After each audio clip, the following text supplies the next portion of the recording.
Rajamahendravaram rural Katheru panchayat పరిధిలోని Sridevi Nagar BC కాలనీలో పంచాయతీ తాగునీరు కుళాయిలు ప్రారంభోత్సవ కార్యక్రమం విజయదుర్గ అమ్మవారి ఆలయం వద్ద శ్రీ వెంకటేశ్వర ఫైనాన్స్ అధినేత రావిపాట మదన గోపాలస్వామి చేతుల మీదుగా ఘనంగా జరిగింది.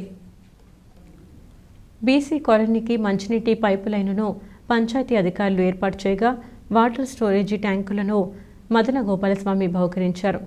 ఈ కార్యక్రమంలో బీజేపీ జిల్లా అధ్యక్షులు బొమ్మల దత్తు, రాష్ట్ర నాయకురాలు Relangi Sridevi, Rajahmundry rural assembly BJP co convener Yanapu Yesu, Kandikonda Ramesh, Pichchuka Rambabu, గ్రామ పెద్దలు P Bhadram, B Apparao, U Appalaraju, K Nagaraju, B Satyanarayana, B Kiran, M Rambabu, P Nagababu, D Suribabu, U Suribabu, P Suresh, సంఘ పెద్దలు CH Nagababu, K Anant, M Suryanarayana మాస్టారు, CH Kantham, B Polamma, B Simhachalam, Y Kumari, U Indu తదితరులు పాల్గొన్నారు.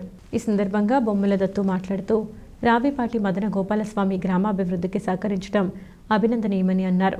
ఇలాంటి వదాన్యులు గ్రామాల అభివృద్ధికి సహకరిస్తే మరింత పురోగమిస్తాయని అన్నారు. కూడా ఈ జనం ఎక్కడికి వెళ్ళి జీవిస్తున్నారు. ఈ నీరు అనేది మన జీవన యానానికి మనుగడకి కూడా ఆధారం. ఈ నీరు అటువంటి జలానికి ఈ ప్రాంతీయ వాసులకి ఈ మహనీయుడు శ్రీ రావిపాటి మదన గోపాలస్వామి గారు వారు చక్కగా దాతృత్వం మాట. అంటే వారు మంచి మనసుతో దానం చేశారు. దానశీలి అంటే నీటి దానం చేయడం వల్ల నీటి అంటే అనేక రకాల ఉపయోగం. మనకి వంటలు చేయడానికి కానీ, స్నానం చేయడానికి కానీ, ఏ రకంగా చూసుకున్నా వారు నీటిలో నీరైనా పూజ చేయాలని సరే ఉండాలి.